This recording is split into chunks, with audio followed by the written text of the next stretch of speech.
Com a chegada do caminhão de mudanças, Miharu começa a chorar ao ver seu melhor amigo indo embora. Miharu era amiga de infância de Haruto Amakawa. Eles moravam em apartamentos vizinhos e cresceram juntos até que os pais de Haruto se divorciaram, forçando a separação deles. Mesmo antes de serem separados, eles já se sentiam muito especiais um para o outro. E antes de partir, Haruto prometeu que voltaria a vê-la e Miharu jurou que os dois um dia se casariam. Eis então que os anos se passaram e Haruto se esforçou para ser aceito em uma escola prestigiada na cidade onde os dois viviam. Seu pai finalmente permitiu que ele retornasse, desde que arranjasse um emprego de meio período para sustentar, afinal ele precisava de dinheiro para cobrir suas despesas. Olhando ao redor, ele viu uma garota e a reconheceu imediatamente, e quando estava prestes a chamá-la, um rapaz chamado Takahisa se aproximou dela, já que haviam combinado de fazer algo juntos. Quando ele estava para colocar o braço ao redor dela, outra garota chamada Satsuki apareceu reclamando que ele havia ido lá com ela. Então, os três foram embora juntos e Haruto ficou para trás, mas deu um pequeno sorriso, aceitando a situação. Logo, o trio chegou a um local onde Aki e Masato os esperavam.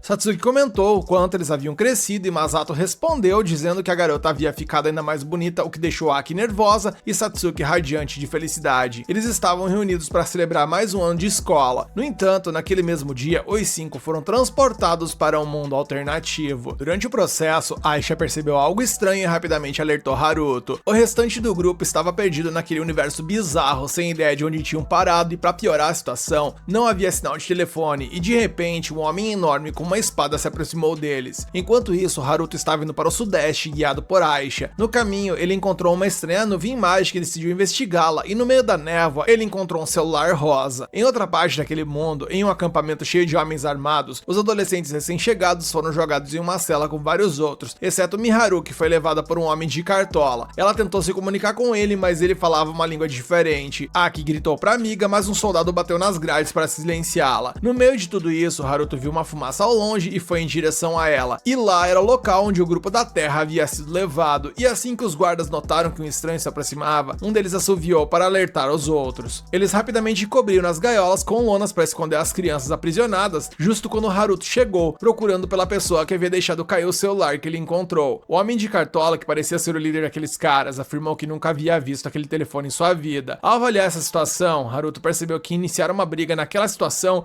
não seria vantajoso para ele, então pediu desculpas e se virou para ir embora. No entanto, Aki gritou por ajuda em japonês, o que chamou a atenção de Haruto. O líder do grupo comentou que sua nova mercadoria era um pouco barulhenta, mas Haruto respondeu que as pessoas que acabaram de falar eram as que ele estava procurando e perguntou o que estava acontecendo por ali. O líder ficou surpreso ao ver que aquele garoto falava a língua dos prisioneiros e ordenou que seus homens o matassem. Quando os caras sacaram suas armas e começaram a cercar Haruto, ele percebeu rapidamente que eles eram bem organizados e acostumados a lutar em equipe. O líder comentou que o garoto confundiu coragem com imprudência, mas Haruto não demonstrou sinais de medo, apesar de estar em desvantagem numérica. Pelo contrário, ele avançou contra um de seus oponentes, que conseguiu se defender e contra-atacar com magia de balas de luz. Enquanto lutava com os outros inimigos, Haruto pensou em seu plano de capturar o líder como refém para forçar uma negociação, mas sabia que aquilo ali não seria fácil. Percebendo que não havia outra opção, ele sacou suas espadas e derrubou dois inimigos à sua frente. Ao ver o intruso se aproximando, o mago lançou uma bola de fogo, acreditando que atingiria seu alvo, mas Haruto emergiu da fumaça jogando suas espadas contra o rival. O homem desviou das armas que vinham em sua direção, mas isso deixou vulnerável ao ataque rápido de Haruto, que pegou a adaga do inimigo e cravou em seu peito. Com isso, os bandidos restantes hesitaram em avançar e o líder deles ficou paralisado de medo. Haruto retirou sua luva e a incendiou, ordenando que os prisioneiros fossem libertados, e o líder dos bandidos obedeceu imediatamente. Sem demora, Haruto surpreendeu Aki e Masato a falar com eles em japonês. Ele prometeu que explicaria tudo depois, mas primeiro precisava saber se mais alguém tinha sido capturado junto com eles. Masato mencionou que eles tinham um amigo em outro vagão, então Haruto foi lá e quebrou a fechadura usando sua técnica especial. E ao olhar pra dentro, ele ficou chocado ao ver que o prisioneiro era ninguém menos que Miharu, sua amiga de infância. Depois disso, ele conduziu os três de volta, enquanto telepaticamente pedia a Aisha para se encontrar com ele antes do pôr do sol, e Aisha respondeu que traria Célia com ela. Ao observar o pôr do sol, Miharu parou por um momento para admirá-lo e perguntou a Haruto se eles poderiam conversar. Ela então agradeceu por tê-la salvo e perguntou o nome dele. Haruto gaguejou e respondeu que no momento ele estava sendo chamado de Haruto. Miharu e Aki ficaram sem palavras ao ouvir esse nome, e Haruto percebeu que a pequena garota se chamava Aki, lembrando-se de que Haruto tinha uma irmã mais nova,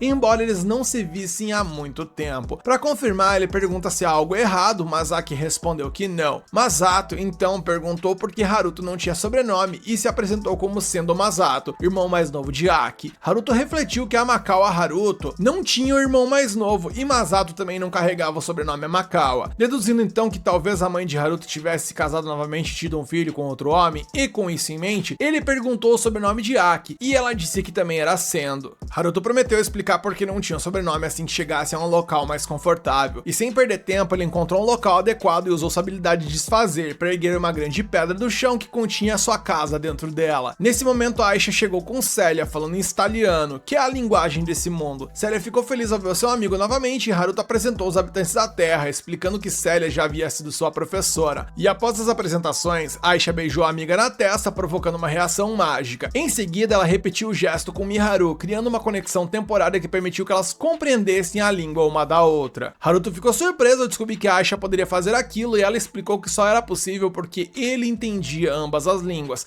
Caso contrário, ela não teria como fazer. Dito isso, Aisha admitiu que estava com fome e Haruto os convidou para entrar dentro da casa de pedra e lá dentro ele ofereceu para eles um banho para quem quisesse. Enquanto Masato comemorava a oportunidade de tomar um banho, a sua irmã Aki pediu para ele deixar de ser tão emocionado, fazendo todos rirem. E quando as meninas se reuniram para o banho, Miharu descobriu que o verdadeiro nome de Haruto era Ryo e que Aisha era um espírito que tinha feito um pacto com ele. Célia foi quem contou isso a Miharu, mas como também havia acabado de conhecer Aisha, ela não sabia muito sobre os detalhes. Aki se aproximou para entender um pouquinho mais a conversa e Miharu explicou que Aisha não era humana, mas sim um espírito da natureza. Após o banho, era hora de todos comerem e Masato perguntou se eles estavam em um mundo de RPG de fantasia. Haruto respondeu que não jogava muitos jogos assim em sua vida passada, então não tinha certeza, mas que parecia ser algo do tipo, embora fosse um pouquinho diferente de um jogo, porque ali não havia um botão de reiniciar. Como era o caso, Masato perguntou se as coisas teriam ido mal para ele se Haruto não tivesse aparecido, e Haruto respondeu que todos teriam se tornado escravos, provavelmente. Célia então chegou em seguida agradecendo a Haruto por oferecer um banho maravilhoso, e quando Haruto percebeu que ela estava usando roupas completamente diferentes, ela explicou que Aki as emprestou, dizendo que seria estranho usar um vestido de noiva novamente depois de um banho. Falando nisso, já que o grupo recém-chegado não tinha outras roupas,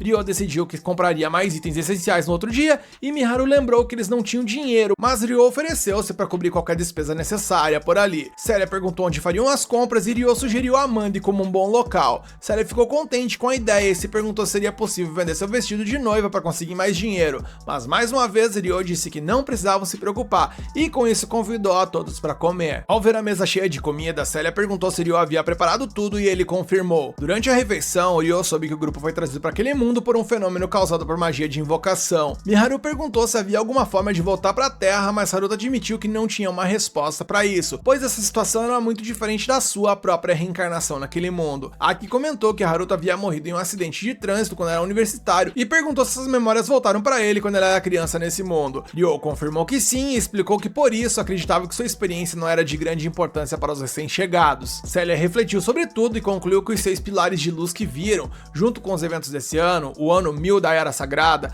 podiam estar ligados à lenda dos 6 deuses sábios. Ryo disse que 1000 anos após a guerra divino-demônio, 6 pedras sagradas brilharão com cores diferentes e pilares de luz subirão ao céu. Então, heróis vestidos com trajes divinos retornarão de fora do mundo e no lugar dos 6 deuses sábios liderarão a humanidade. Mesmo assim, Ryo não acreditava que eles fossem os heróis mencionados na lenda e Célia concordou. Miharu então lembrou que eles estavam com outras pessoas quando vieram para esse mundo, no caso Satsuki e Takihisa. Então talvez eles também estivessem por lá e Ryo, apesar de não ter certeza, considerou essa possibilidade. Miharu ficou preocupada, pois ela e seus amigos foram salvos por Ryo, mas os outros poderiam não ter tido a mesma sorte, especialmente em um local totalmente desconhecido e hostil. E quando a conversa estava chegando ao fim, Aisha bocejou no meio da mesa, levantou-se e puxou Ryo em direção ao quarto, dizendo que estava com sono e o chamou para mimir depois de um dia longo. Ryo pediu 1 minuto, mas Aisha insistiu, pois já havia gastado muita energia naquele dia. Assim que disse isso, ela desabou no peito de Ryo, ainda conseguindo se manter de pé. Célia ficou completamente desconcertada, pensando que aquilo foi de 0 a 100 muito rápido, mas o espírito explicou que estava apenas recarregando e que sempre dormia com Haruto. Vendo sua professora desmoronar com essas informações, Ryo explicou que havia um bom motivo para isso e visivelmente abalada, Célia gritou que ele nem havia tomado banho ainda, enquanto Miharu timidamente levantou a mão, oferecendo-se para limpar a mesa. E da mesma forma, os irmãos se juntaram a ela para evitar assistir essa cena desconfortável por mais tempo. Após isso, Ryo contou a elas o que de fato acontecia, explicando os pormenores, e para não gerar mais desconforto, Aisha mencionou que iria dormir com Miharu, pois apesar dela ter menos energia mágica que Ryo, ela também tinha. Ficou definido então que Aisha e Miharu dormiam em um dos quartos, os irmãos ficariam em outro, Célia em outro e Ryo em outro. Todos então foram aos seus quartos para repousar e Ryo acompanhou Célia até o quarto dela e depois voltou ao seu. Sozinho, ele pensou pensou que nunca imaginaria encontrar Miharu novamente nesse mundo e se perguntou o que ela faria se descobrisse que ele tinha as antigas memórias de Haruto. Contudo, ele logo concluiu que não era mais Haruto e que agora ele era Ryo. Muito tempo atrás, ele havia decidido sujar suas mãos em busca de vingança contra aquele homem e Yamakawa Haruto já estava morto. Nesse momento, Célia bateu na porta de seu aluno querendo conversar. Ryo a convidou para entrar e serviu um chá para sua professora, algo que não acontecia há muito tempo. Aproveitando a oportunidade de estarem sozinhos, Célia foi direto ao ponto, perguntando onde ele havia encontrado Aisha e o que era essa história de vida passada. E depois de dizer tudo isso, ela percebeu que talvez tivesse ido longe demais e pediu desculpas. Ryo, por sua vez, respondeu uma pergunta de cada vez. Primeiro ele explicou que tinha memórias de uma vida passada e que essa pessoa veio do mesmo mundo que Miharu e os outros, por isso ele entendia japonês. Nesse ponto ele se lembrou do momento em que sua professora o encontrou pela primeira vez nos becos. Ryo recuperou as memórias de sua vida passada pouco antes disso, e o nome daquela pessoa era Haruto. Foi então que Célia percebeu que ele escolheu Haruto como pseudônimo por conta disso. Nessas memórias, Ryo tinha 20 anos e ele era mais velho que Célia. Ela comentou que o garoto sempre parecia estranho e maduro por sua idade e agradeceu por tê-la sequestrado, já que isso permitia que os dois ficassem juntos. Embora ela não estivesse preocupada com seu pai, ao menos estava aliviada por estar com Ryo. Ela queria avisar seu pai que estava bem, então Ryo sugeriu que ela escrevesse uma carta. Quando ela ficou animada com a ideia, ele garantiu que eles iriam numa papelaria comprar lápis e caneta e o que mais ela precisasse para isso. Enquanto isso, em Beltran, a capital do reino Beltran, Charles foi informado por Reise que os recentes acontecimentos foram desastrosos e que ninguém poderia ter previsto que sua esposa seria sequestrada. Em resposta, Charles disse que o culpado havia sido punido e, de acordo com os relatos, após o ataque de Alfred, não havia rastros dele. No entanto, Charles ainda não tinha ideia do paradeiro de Célia. No momento, as fronteiras da capital estavam fechadas para permitir uma busca detalhada em toda a região. Ao ouvir isso, Reis analisou que o garoto e o espírito provavelmente esconderam Célia, o que era um movimento ousado de sua parte. Charles acrescentou que um herói havia descido ao reino e seu próprio pai o havia tomado sob sua custódia. Reis esperava que o herói se tornasse um aliado leal ao reino de Beltran, mas confessou que esperava que o reino tivesse garantido outra pedra sagrada. Charles respondeu que a pedra estava com a princesa Flora e o duque Huguenot, e que a essa altura eles provavelmente estavam recebendo o herói. Era uma situação complicada, pois poderiam ser considerados traidores por alinharem-se ao reino de Galark. Falando nesse reino, Reis mencionou que entre os convidados estavam Lizelotte Kretia, da Guilda dos Comerciantes Rica, uma mulher muito talentosa. E segundo Charles, ele acha que não precisa esquentar a cabeça porque ela só tem 15 anos e tal, mas Reis discordou mentalmente, pensando que Lizelotte e a Guilda Rica eram uma ameaça tão grande quanto a facção do Duque Huguenot, e se medidas não fossem tomadas logo, algo ruim poderia acontecer. Eis então que a cena muda e vamos para Rodânia, a capital de Rodan, onde uma garota chamada Roana servia comida para um jovem. Ele pediu que ela se sentasse por um tempo, pois não gostava de vê-la de pé, e Roana aceitou o convite educadamente. Outro nobre então confessou que nunca pensou que teria a honra de convidar um herói lendário para sua casa e que se o jovem quisesse qualquer coisa, bastava pedir. O rapaz achou engraçado ser chamado de herói lendário, já que essas pessoas pareciam acreditar que os romances publicados na internet refletiam a realidade. Poucos dias antes, esse jovem estava descansando pacificamente na cama de sua casa, até que repentinamente foi lançado em um novo mundo de fantasia. E jogado em um campo coberto de grama, ele se levantou e percebeu dezenas de soldados ao seu redor, o que o fez entrar em pânico, tentando entender onde estava. Flora Beltran se apresentou como a segunda princesa de Beltran, enquanto outro homem disse ser Duque Gustavo Huguenot, o guardião da princesa. E o garoto, que acabou naquele mundo por acaso, percebeu que a chegada daqueles nobres parecia algo saído de uma história de invocação de heróis, e quando Flora o confundiu com um herói, ele teve certeza disso. De acordo com a profecia deixada pelos 6 deuses sábios, 1000 anos após a fundação da Era Sagrada, heróis apareceriam onde as pedras sagradas estivessem, e Flora acreditava que a katana na mão dele era um sinal claro de que ele era um herói, e sem perceber, o jovem notou que estava segurando uma bela espada, o que ativou seu lado nerd. E logo ele se sentiu cheio de confiança e afirmou que entendia a situação. No fundo, porém, achava que toda aquela história era meio fraca, especialmente porque as pessoas daquele mundo pareciam entender japonês. Nisso, Flora perguntou o nome do seu herói invocado e ele respondeu que se chamava Sakata Hiroaki. Voltando ao momento presente, ele estava sentado à mesa cheia de comida, mas não fazia ideia do verdadeiro propósito daquela reunião. Qualquer um que fosse o motivo, ele planejava agir com calma e fingir estar no controle da situação. Pra ser sincero, ele admitiu estar um pouco confuso com toda essa história de herói, então perguntou se essa pedra sagrada da princesa que o trouxe ali. Flora achou que sim, e Sakata presumiu que se foi trazido ali, provavelmente poderia voltar. A princesa também achou estranho, já que o herói não deveria nem mencionar isso. Sakata começou a acreditar que havia sido sequestrado, já que tinha sua própria vida no mundo original, e foi trazido para aquele local contra sua vontade. A princesa se desculpou, dizendo que os eventos recentes a deixaram perdida também, e Sakata respondeu que não estava culpando prejudicando ninguém, mas claramente ele era o que estava em maior desvantagem ali. O filho do Duque, o Stuart, então comentou que o herói estava sendo desrespeitoso com a princesa, então seu pai o repreendeu por interferir. Depois disso, o Duque pediu desculpas pela grosseria de seu filho e prometeu explicar tudo sobre a situação em que o jovem se encontrava. Por sua vez, Sakata estava genuinamente interessado na questão. Enquanto isso, Ryo saiu de sua caverna oculta para ir às compras com Sally e Miharu. Miharu pediu aos dois irmãos que cuidassem de tudo corretamente enquanto estavam fora, e Ryo explicou que havia uma barreira ao redor da casa, mas que ainda assim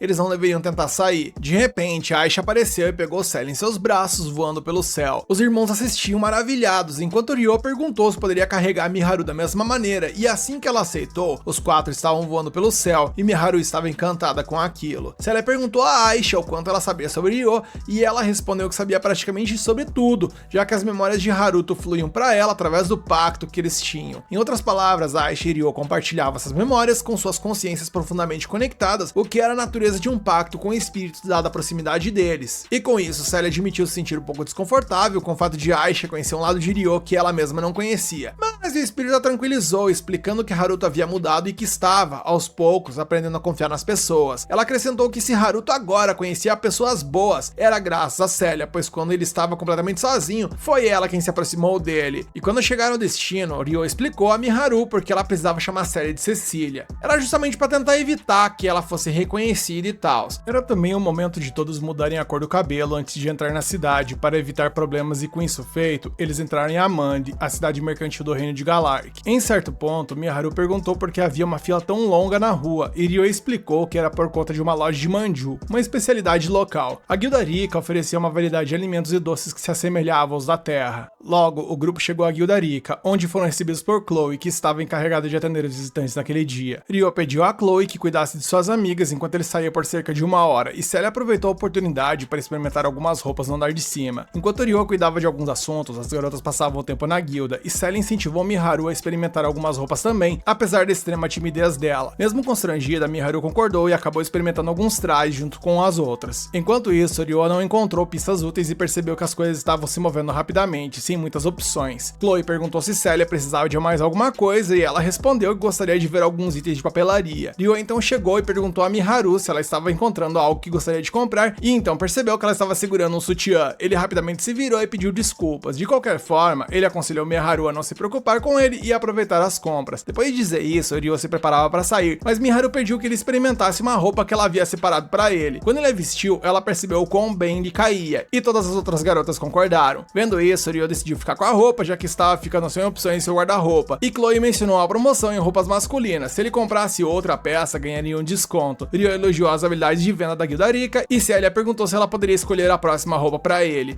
Mais tarde, de volta à pousada, Lizelotte foi informada por Arya que levaria algum tempo até que as fronteiras fossem reabertas. Lizelotte acreditava que Beltrum queria controlar o fluxo de informações sobre o assunto. Por causa disso, ela não podia conduzir seus negócios, o que essencialmente a deixava presa ali. Arya sugeriu que sua patroa aproveitasse o tempo para relaxar e se divertir, e a jovem gostou da ideia. Afinal, a reputação do Duque Arbor havia sido arruinada, o que era bastante divertido para o reino de Galark e digno de celebração. A propósito, Arya expressou sua simpatia pela noiva do Duque, no caso a Célia, que era uma velha amiga sua. Arya suspeitava que alguém hostil à família do Duque Arbor estivesse por trás do que aconteceu, enquanto a garota de cabelo azul apontava que em meio ao caos, heróis surgiram, e um provavelmente foi convocado para o reino de Galark, o que seria algo grandioso. Lizelotte concluiu dizendo que precisava se apressar para retornar assim que possível. E de volta à casa de Ryo, as garotas trouxeram uma quantidade infinita de roupas que Célia e Miharu escolheram. Elas realmente esperavam que Ryo gostasse de todas. Os irmãos também experimentaram algumas, e no meio disso tudo, Ryo lamentou que não conseguiu encontrar informações específicas sobre Satsuki e Takahisa. No entanto, parecia ser verdade que os heróis haviam chegado conforme a lenda dos 6 deuses sábios previu. Ryo acreditava que as 3 pessoas japonesas que estavam na casa foram trazidas por essa razão,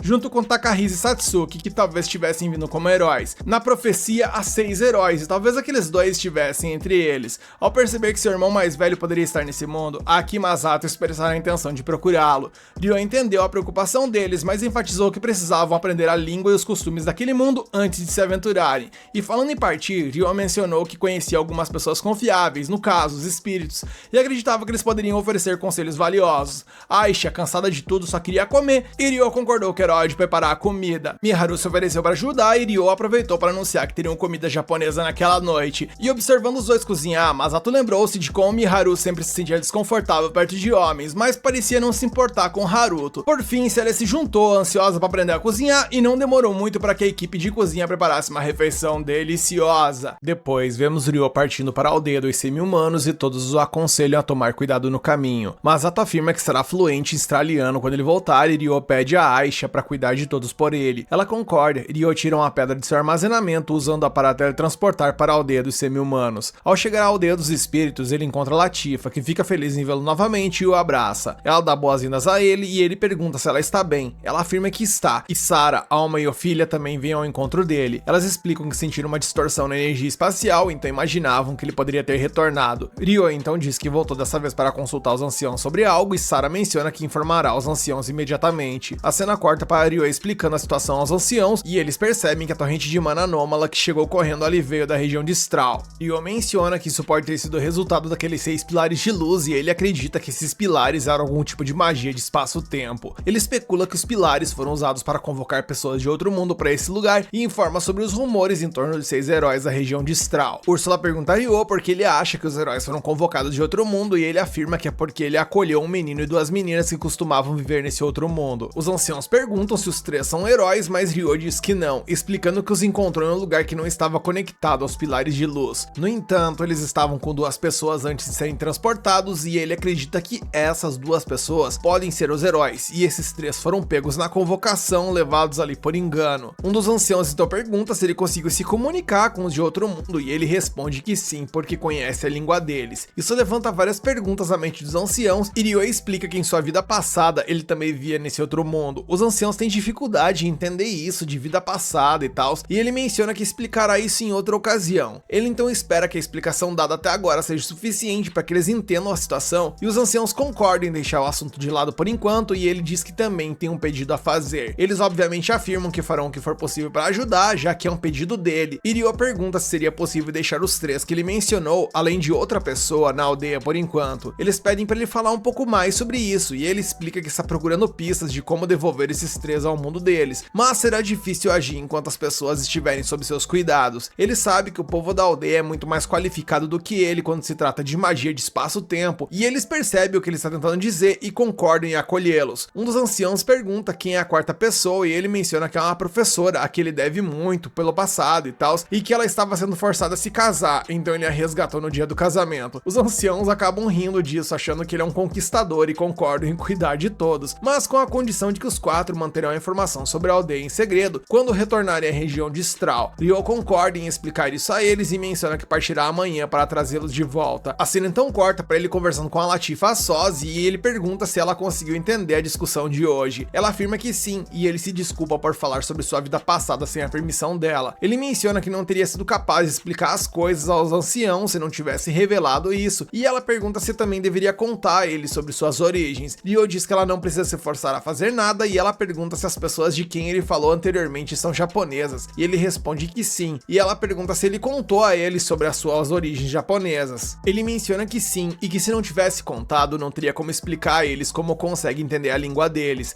Ela afirma que isso deveria ser um segredo entre os dois e ele acha que ela está sendo fofa naquele momento. Ele então diz a ela que mesmo que outros japoneses apareçam nesse mundo, isso não mudará o fato de que ela é especial para ele. Ele a lembra que disse a ela que estava apaixonado por uma amiga de infância em sua última vida e que também tinha uma irmã mais nova. Ela se lembra claramente e ele diz que uma das pessoas que ele resgatou é a amiga de infância e a outra é a irmã de quem ele falou. Ele menciona que não contou a elas que tem as memórias de Haruto e elas se perguntam por quê. Nosso prota explica que elas já estão confusas por estarem em um mundo diferente do que estão acostumadas e ele não conseguiria sobrecarregá-las ainda mais. Ele espera que Latifa também não revele isso a elas e Latifa pergunta se ele na verdade quer contar a elas sobre isso, mas ele diz que quer manter isso como um segredo entre os dois, dizendo que pode ter que contar a eles algum dia, mas não agora, e a abraça. A cena então corta para Haruto saindo da aldeia no dia seguinte e os anciãos se perguntam quando ele voltará com os outros. Ele afirma que sairá mais ou menos daqui 2 semanas de volta e Latifa pede para ele se cuidar e com ele prometendo ficar bem, ele segue seu rumo. Em mais uma mudança de cena, agora vemos Liselotte relatando ao rei François Galarque sobre os eventos que aconteceram na capital real de Beltrum e ele diz que tem outro pedido para ela. Ele pede que ela chame o Duque de Huguenot e ela se pergunta o que vai fazer lá. Ele explica que a Pedra Sagrada em seu reino convocou uma heroína e é por isso que estão planejando convidar os embaixadores de reinos vizinhos para realizar uma recepção para apresentar o herói. Ele menciona que também gostaria gostaria de convidar o herói do reino de Beltrum para essa ocasião e espera que ela entregue a carta em seu lugar. Ela concorda e ele menciona que ouviu dizer que o nome do herói de Beltrum é Sakata Hiroaki. Lizelotte fica surpresa ao ouvir isso e pensa que esse nome tem uma sensação de nostalgia. Ela percebe que esse sujeito pode ser do Japão, mas não diz nada ao rei sobre isso. Ela então pergunta o nome do herói convocado em seu reino e descobre que é Sumeragi Satsuki. O rei especula que os heróis podem ser da mesma terra, já que têm nomes semelhantes, e pede a Lizelotte que conheça sua heroína, pedindo a filha para guiar Lizelotte até Satsuki, e Lizelotte então conhece a heroína, que se apresenta a ela. A cena corta para Ares olhando para Amandi de longe durante a noite, e ele consegue entender porque a guilda mercantil de Irika tem sua sede nessa cidade. Vemos que ele está cercado por alguns monstros parecidos com zumbis, e ele pensa que encontrou uma ótima matéria-prima por ali. Com isso, ele então ordena que os monstros encontrem qualquer pessoa com grandes quantidades de mana nos arredores de Amandi e os tragam vivos para ele, ordenando para matarem o maior número possível de testemunhas desnecessárias e dar um prazo até a noite seguinte. Ele acredita que com essa jogada terá todos os bonecos que precisa e decide usar essa última oportunidade para ganhar dinheiro. Depois disso, segundo ele vai ficar fora do radar por algum tempo. Em mais uma mudança de cena, agora vemos Celia ensinando Masato a língua australiana e ele está tendo alguma dificuldade, mas começa a entender aos poucos a língua. Celia diz a ele que ele melhorou muito desde que começaram há 2 semanas atrás, e na cozinha Miharu pergunta a Aki se Haruto vai voltar logo. Aki afirma que Haruto é tudo sobre o que Miharu tem falado desde a noite passada e se pergunta por quanto tempo vão viver assim. Ela diz que deveria ter começado um novo período escolar até agora, mas em vez disso foi sugada para esse mundo e não tem ideia de onde Takahisa e Satsuki estão. Ela pensa que pode nunca mais ver sua mãe ou qualquer outra pessoa que conhecia, e Miharu tenta confortá-la. Aki pergunta a Miharu se ela não está preocupada e Miharu diz que está, mas ela tem Aki, Masato e também Haruto e os outros, mencionando que isso faz sentir-se mais calma, e Aki se pergunta se Miharu não quer voltar para outro mundo, e Miharu afirma que sim, mas entrar em pânico não vai adiantar de nada. Ela menciona que Haruto já está fazendo o melhor que pode e agora tudo que elas podem fazer é confiar nele. Aki então pergunta o que ela acha de Haruto e Miharu menciona que no mundo antigo dela, ela se sentia ansiosa perto de homens, mas sempre que está com ele, parece que está se divertindo. Miharu continua e diz que ele é confiável, uma boa pessoa e talvez também tenha algo a ver com o fato dele ter o mesmo nome do irmão de Aki, no caso, Haruto.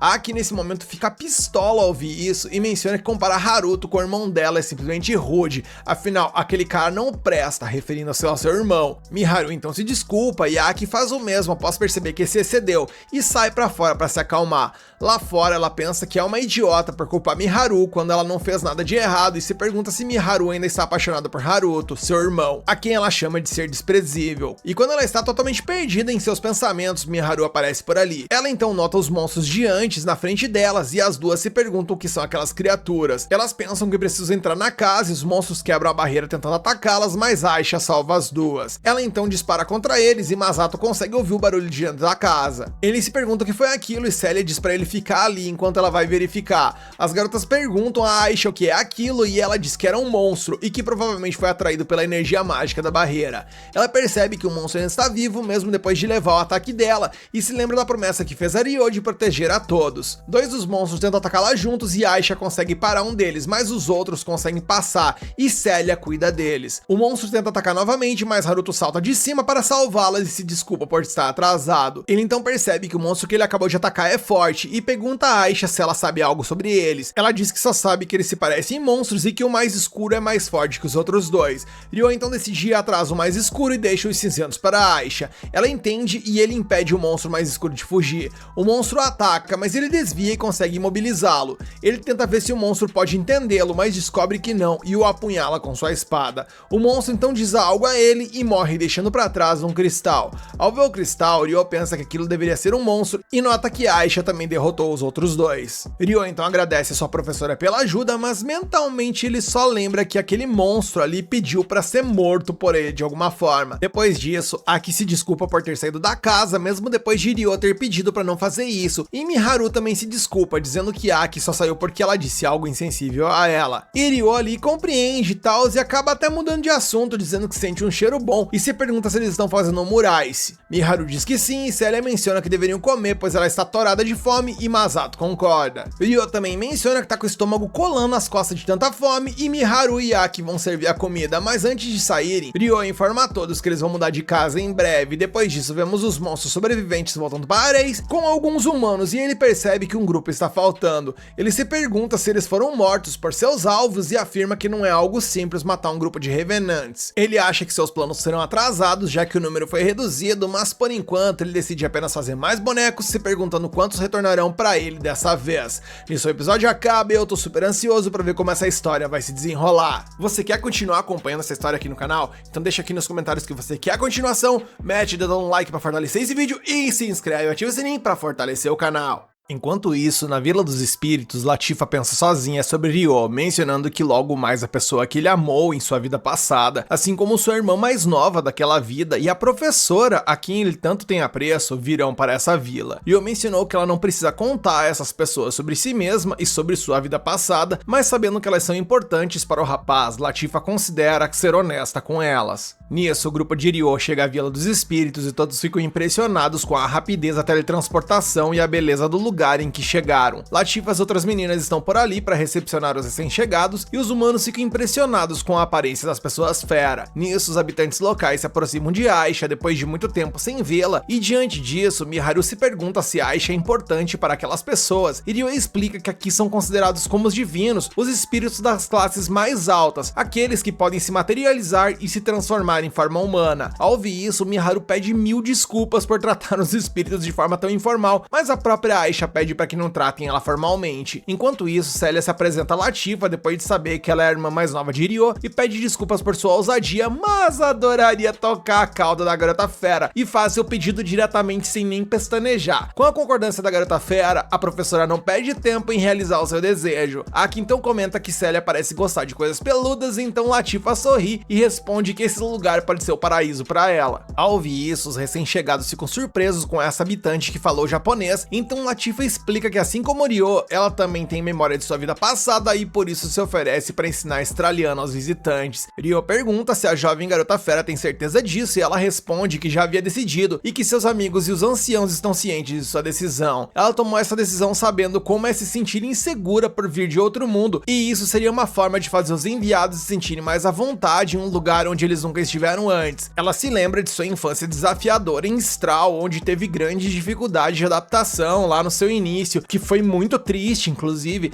Latifa inclusive destaca que ela é a irmã mais nova de Ryo também e que sempre ajudará quando puder. Assim, Ryo agradece a sua irmã pelo esforço e admite que ele está muito feliz, o que deixa a garota fera feliz também. Logo após, os outros habitantes se aproximam dos humanos e anunciam que ajudarão todos a se acostumarem com a vida na vila. A de cabelos brancos se apresenta como Sara, enquanto a de cabelos verdes é Orfia e a ruiva é Alma, e todos ficam muito satisfeitos em conhecer os visitantes. Da mesma forma, Aki diz o seu nome e o de seu irmão, e Miharu se apresenta por último. Ao ouvir o seu nome, Latifa percebe que aquela era a garota por quem Ryo estava apaixonado na vida anterior. Em seguida, todos são conduzidos pela vila, onde as pessoas estão esperando para receber os humanos. No entanto, Aki observa que os habitantes locais parecem ter medo deles, então Ryo explica que na real essas pessoas geralmente mantêm distância dos seres humanos, embora haja muita curiosidade sobre essa raça. Eis então que uma garota fera se aproxima e toca Miharu, que a cumprimenta. A garotinha então sussurra algo no ouvido de Latifa, que explica que ela achou o uniforme da humana bem diferente. Miharu se preocupa em parecer estranha, já que se vestiu de forma mais formal possível para ser recebida pelos anciãos, mas Latifa diz que a garotinha adorou a roupa dela. Tranquilizada, a humana comenta que as orelhas da criança são muito fofas, fazendo-a sorrir e correr de volta para sua mãe. Em pouco tempo, vemos que as pessoas feras se aproximam dos estrangeiros para estabelecer um contato inicial e de fato criam uma conexão instantânea com eles, demonstrando ali muita receptividade. No meio de tudo isso, Miharu percebe que Latifa estava olhando para o seu rosto de forma um tanto quanto impressionada, deixando a garota fera envergonhada ao perceber que pode ter passado dos limites. Ainda constrangida, ela pergunta se pode chamar Miharu de Miharuzinha, e ao receber a confirmação, logo Aki e Masato também entram na conversa para socializar melhor. Nisso, os recém-chegados humanos são levados para um verdadeiro banquete preparado pelo povo da vila. Masato não consegue conter a sua empolgação com a quantidade de comida, embora sua irmã peça para que ele mostre um pouco mais de respeito. No entanto, Latifa deixa claro que não há necessidade de se preocupar com formalidades nessa festa de boas-vindas,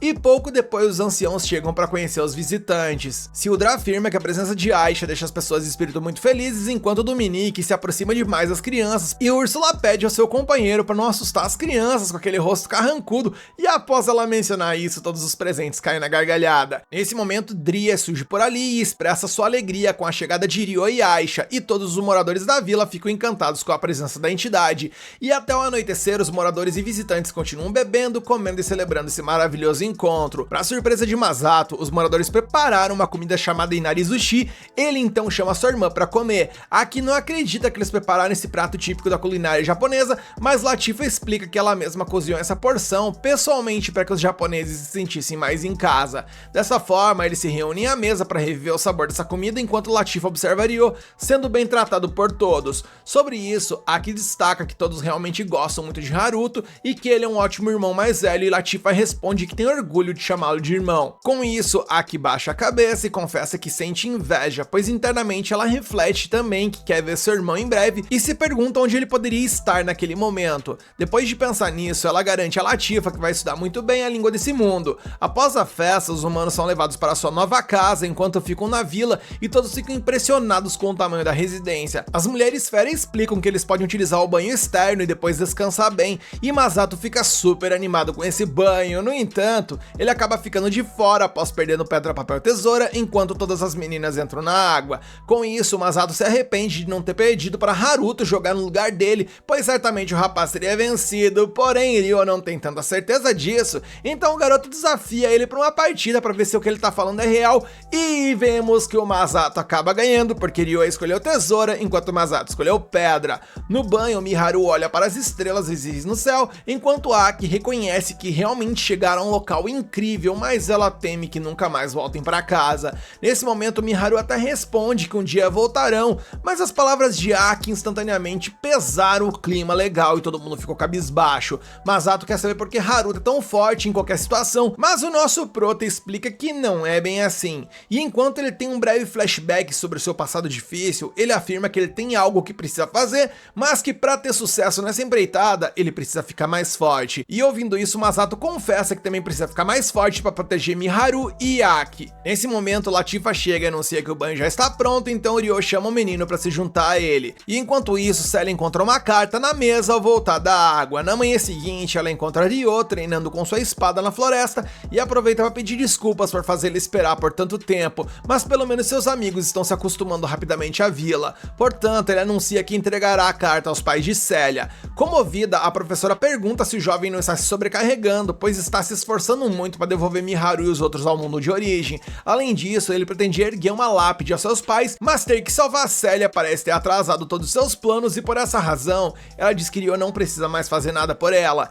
Em relação a isso, o rapaz admite que tem coisas a fazer, mas afirma que a professora não está atrapalhando em nada, pois naquele momento tudo o que ele queria era salvá-la, assim como deseja profundamente enviar os três de volta para casa. Então, após entregar a carta a Celia, ele planeja ir a Rodânia para reunir informações sobre os heróis. Com isso, Celia agradece e pede para ser avisada caso ele precise de algo, afinal, ela ainda possui mais mana do que qualquer outro mago no reino de Beltrum, e que não importa o que aconteça, ela sempre estará ao lado de Ryo. Após essa conversa, ela guarda sua carta e se prepara para a jornada ao lado de Ryo e Aisha. As garotas fera então reúnem-se para se despedir de seus amigos e asseguram que cuidarão bem dos humanos que vão ficar. Miharu então surge por ali, pois ela tem um presente para os viajantes, uma cesta cheia de comida para eles forrar a pança durante a viagem. Ryo comenta que aquilo deve ter dado muito trabalho para preparar, mas ela insiste que é o mínimo de que ela pode fazer, considerando tudo que o rapaz fez para ajudá-los, e que um dia ela vai retribuir essa dívida de gratidão. Então Ryo afirma que a comida já é mais do que suficiente,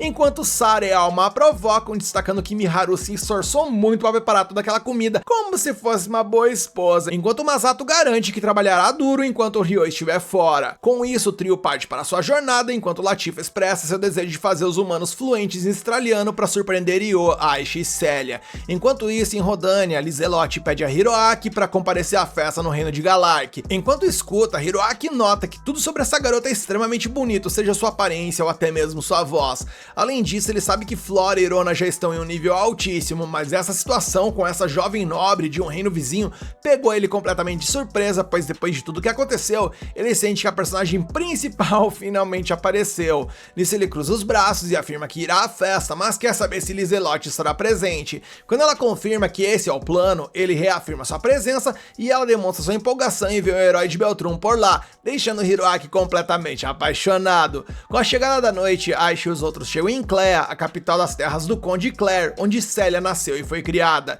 Segundo ela, existe uma passagem secreta no jardim que conecta a casa principal principal, e como apenas sua família conhece, Celia planeja deixar a carta por lá e voltar. Decidindo isso, eles se aventuram pelo jardim na mansão e tentam não ser vistos pelos guardas, e para evitar serem vistos, Ryo anuncia que devem utilizar artes espirituais para se esconder a partir daquele momento, uma tarefa que Aisha assume. Tendo feito isso, eles chegam à fonte no centro do jardim, onde Celia abre a entrada para a passagem secreta antes que os guardas apareçam. Logo, eles chegam a um corredor subterrâneo e Celia pega uma lanterna que emite um brilho verde. Ao mesmo tempo, uma esfera brilha na mesma cor do escritório de Roland Clare, o pai de Celia e conde da região. Naquele momento, ele abre a passagem de dentro de seu escritório, surpreso por alguém ter entrado de fora. Lá, a garota deixa a carta sobre uma escrivaninha enquanto seu pai grita seu nome, imaginando que poderia ser ela. Quase chorando, ela tenta seguir em frente, apesar da emoção avassaladora que ela está sentindo nesse momento. Na carta, ela pede desculpas aos pais por causar tanta preocupação, mas pede que fiquem tranquilos, pois atualmente está vivendo uma vida pacífica ao lado de pessoas em quem ela confia.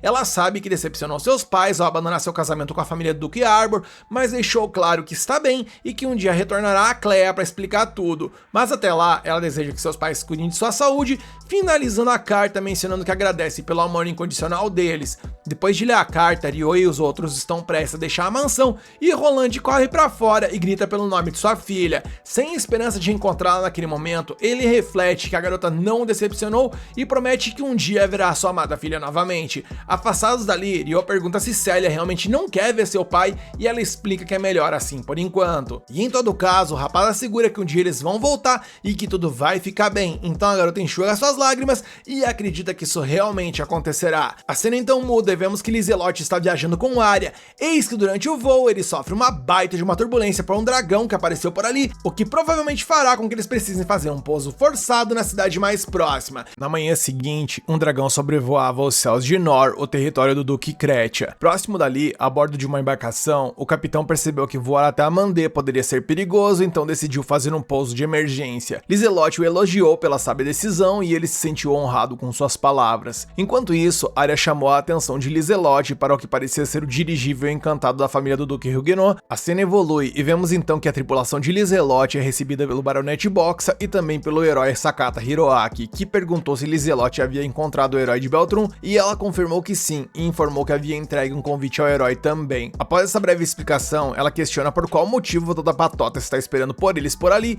e Hiroaki explicou que a família Huguenot tinha negócios em Galark e que eles fariam uma parada em Amandê. Então por conta disso eles o acompanhou, mas durante a viagem eles encontraram um dragão nos céus. Amigos, pergunta pra vocês, até o momento o que vocês acham do Hiroaki? Sei lá, eu confesso que acho ele muito repulsivo e não tem nada que me faça me afeiçoar a ele até esse momento. Huguenot então informou que uma reunião era necessária para compartilhar informações e discutir os próximos passos, pedindo ao baronete Boxa que oferecesse um local. Ele então sugeriu sua própria mansão, embora acreditasse que ela não fosse muito grande. Enquanto isso, a cena muda e vamos para o grupo de Ryo, que estava simplesmente impressionado com as terras em Rodânia, capital do território do Marquês Rodan, que apesar de seu senhor ter sido banido da capital real, ainda sentia um território muito próspero e agitado. Após uma breve distração, Ryo e Celia perderam Aisha de vista, mas logo na sequência encontraram ela forrando a pança numa banquinha local. Envergonhado, Ryo perguntou quando devia ao vendedor, mas o comerciante informou que a refeição da garota foi por conta do homem que se encontrava capotado ali na mesa. O doidão ali foi responsável por preparar o navio para o herói, e como ele encheu o bolso com isso, queria dar uma de rei do camarote e compartilhou sua sorte com todo mundo. Ryo estranhou, então o comerciante explicou que o homem na mesa havia mencionado algo sobre o herói ter sido convocado para a cidade e convidado para algum tipo de festa de apresentação. Celia quis saber para onde o navio do herói estava indo e o homem revelou que eles haviam partido naquele dia com a princesa e sua comitiva rumo a Galark. Naquela noite, uma reunião em Nor, Lizelotte disse a Hiroaki que um dragão era algo com que os humanos ainda não estavam preparados para lidar, tanto que no pior dos casos eles podiam até evacuar uma cidade inteira com os cidadãos ali para que nada pior acontecesse. Em relação aos cidadãos de Nor, o baronete garantiu que estava em boas mãos sob seus cuidados e a mulher agradeceu por seus esforços. Em seguida, ela perguntou ao Huguenot o que ele achava de tudo aquilo, mas o duque parecia confuso. Diante disso, Hiroaki perguntou o que Lizelotte planejava fazer e ela respondeu que pretendia retornar a Amandê, onde havia deixado um representante em seu lugar para reassumir suas funções como governanta da cidade. Hiroaki apontou que voar em um dirigível provocaria o dragão, mas era justamente por conta disso que ela pretendia voltar por terra, e que se partisse na manhã seguinte, chegaria enquanto ainda estivesse claro. O herói achou um absurdo que apenas Lizelotte e seus serviçais viajassem sozinhos, e ela garantiu que as pessoas sob seu comando eram treinadas em artes marciais e sabiam se defender muito bem. E participando da conversa, a Erona pediu ao o jovem para não se aprofundar em assuntos pessoais dos outros para não constrangê-los. Ele então cedeu e garantiu que entendia a situação, porém, contudo e entretanto, ele gostaria de acompanhar Lizelotte porque ele era um herói e não podia ignorar o que estava rolando. Huguenot apoiou a decisão de Hiroaki devido ao seu status no reino, ressaltando que nem mesmo o próprio duque estava autorizado a dar ordens a um indivíduo tão prestigiado. Mesmo assim, Lizelotte enfatizou que Hiroaki era um herói de seu país e não deveria se expor por causa dela, mas o jovem insistiu que estava agindo como deveria, tendo jurado proteger o duque e seus aliados. Em outras palavras, o duque garantiu que Lizelotte não seria sua responsabilidade caso algo acontecesse. Dito isso, ele perguntou o que Flora achava e ela concordou, pois não podiam deixar Hiroaki sozinhos. Por último, Hiroaki garantiu que a viagem até Amandê não seria problema, mas se fosse, seria naquele momento em que eles mais precisariam dele. Ele então mostrou que não estava brincando e mentalizou e materializou ali na frente deles o símbolo que demonstra que ele é de fato um herói. No caso, sua arma divina, a qual ele mesmo nomeou como Yamata no Orochi. No dia seguinte, enquanto a galera se preparava para partir, um guerreiro ficou surpreso ao ver Arya e anunciou que havia sido designado para garantir a segurança dos viajantes. Seu nome era Raymond, capitão sob o comando do Duque Huguenot. Após se apresentar, o cavaleiro lamentou o que havia acontecido com a família de Arya e a mulher agradeceu sua gentileza, embora garantisse que fora muito bem recebida por Lizelotte. No meio disso, Huguenot anunciou que o herói havia chegado, então era hora de partir, e com isso o grupo seguiu em direção a Amandê. Após se espreguiçar, Hiroaki comentou que andar de carruagem não era ruim de vez em quando, mas Ronan o alertou para não baixar a guarda e tal.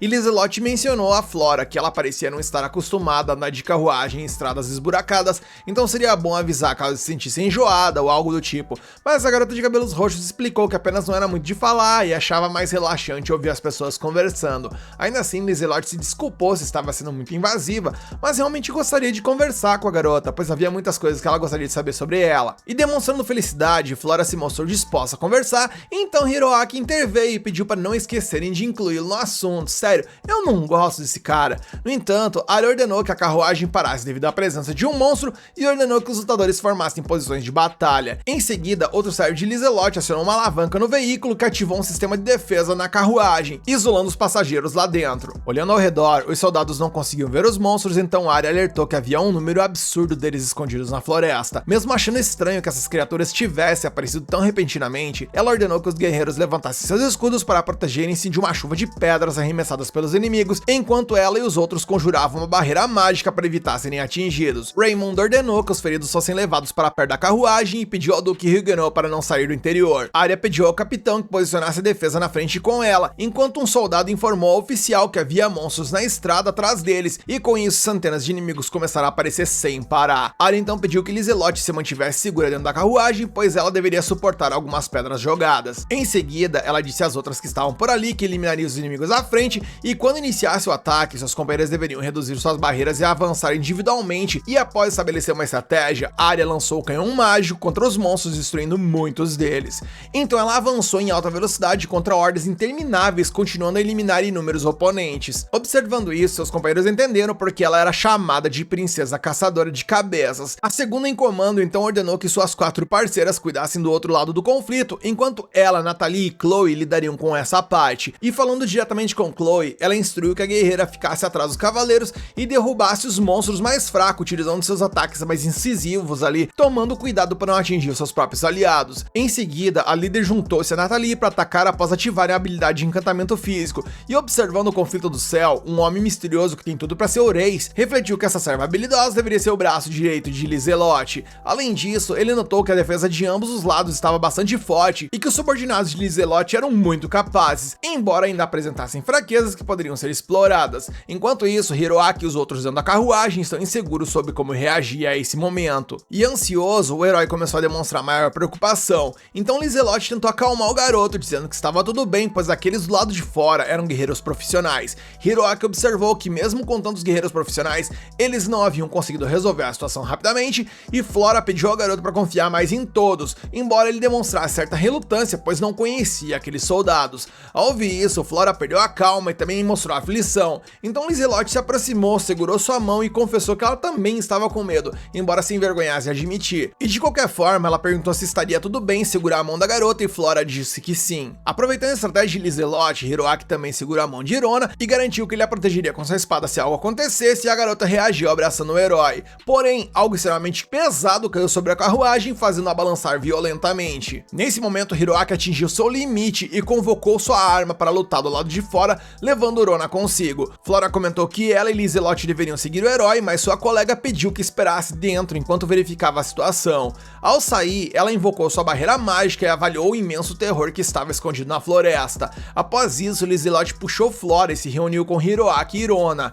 O garoto exibiu uma ansiedade incomum e enfatizou que esse mundo era terrível, pois um herói com habilidades extraordinárias como ele deveria ser o elemento central de qualquer batalha. Em meio a isso, Lizelot pediu a Urona que cuidasse de Flora, pois precisava usar sua magia para tratar dos feridos. E logo depois de dizer isso, Lizelot partiu, deixando Hiroaki preocupado que isso pudesse ser uma daquelas reviravoltas estressantes que toda a história tem. Sem demora, a garota começou a curar os feridos até que Arya chegou e relatou que suas forças estavam sendo pressionadas para defender em ambas as frentes e na retaguarda. Arya cuidava da linha de frente e estava se dirigindo para a retaguarda, enquanto o restante das criadas protegia os outros lados. Assim, Lizelot disse que confiava em sua parceira e Arya retornou à batalha. Enquanto isso, o homem encapuzado viu que Arya havia ido para a retaguarda e achou que sua distração havia sido bem sucedida, então ele começou a descer do céu. Manejando sua espada com uma eficiência imbatível, Arya simplesmente dizimou as forças inimigas, deixando Raymond impressionado. Ela então retornou ao oficial e anunciou que cuidaria dos monstros naquela área, pedindo seu apoio nos flancos e na frente. Porém, um novo elemento entrou no campo de batalha e prometia virar a maré em favor dos monstros. Urona se lembrou muito bem de que aquilo se tratava de um Minotauro, um monstro lendário e feroz da Guerra Divina dos Demônios. E imediatamente Hiroaki, também conhecido como covarde, embuste ou papagaio que só fala mas não age, tropeçou ali todo borrado de medo, pensando que esse era o fim para eles, pois a criatura gigantesca estava se aproximando. Para proteger sua mestra de um ataque, Arya acelerou seus movimentos contra os monstros à sua frente e conseguiu chamar a atenção do Minotauro. Embora a besta ainda tivesse liberdade para demonstrar sua força, jogando a carruagem para longe como se fosse um papel, ela estendeu a mão para esmagar Flora, mas a Lizelot, mais herói do que o próprio herói, a salvou a tempo. E no momento onde tudo parecia perdido, bem, adivinha quem surgiu para salvar o rabo dessa galera? Sim, meus queridos, o nosso Protario surgiu por ali com uma sombra e cortou a mão do Minotauro. Quando a espada da criatura foi arremessada para o alto e enterrou nas costas do próprio portador, Ryo desceu por ali e Flora imediatamente lembrou-se de quando precisou de ajuda pela primeira vez ao enfrentar um terrível Minotauro e que a pessoa que o ajudou foi Ryo lá no passado. Nisso, outro Minotauro surgiu no campo de batalha e Ryo ergueu sua espada encantada e avançou contra ele. E bloqueando o golpe do monstro, um furacão se formou ao redor da lâmina do humano, repelindo o adversário com uma fúria implacável, arrastando por vários metros através das árvores da floresta. Mesmo assim, o Minotauro voltou para a luta novamente, coringado das ideias, forçando Ryo a desviar de um golpe mortal. No entanto, sem dificuldade alguma, o nosso prota aplicou uma técnica que cortou o monstro várias vezes, derrotando instantaneamente. Com isso, os soldados gritaram em celebração pela chegada decisiva de Ryo na guerra, enquanto o restante dos monstros recuava com a morte do elemento principal de seu exército. Após embainhar sua espada e se virar para os outros aliados, Ryo notou a presença de Flora e automaticamente a reconheceu, e ele, apesar de estar com um cabelo de cor diferente, certamente foi reconhecido por ela também. E com um semblante de surpresa em ambos os lados é que o episódio acaba, e agora aguardar a continuação para vermos como o encontro entre Ryo e Flora vai impactar no andamento da história do anime. Você quer continuar acompanhando essa história aqui no canal? Então deixa aqui nos comentários que você quer a continuação, mete o dedo no like para fortalecer esse vídeo e se inscreve e ativa o sininho para fortalecer o canal.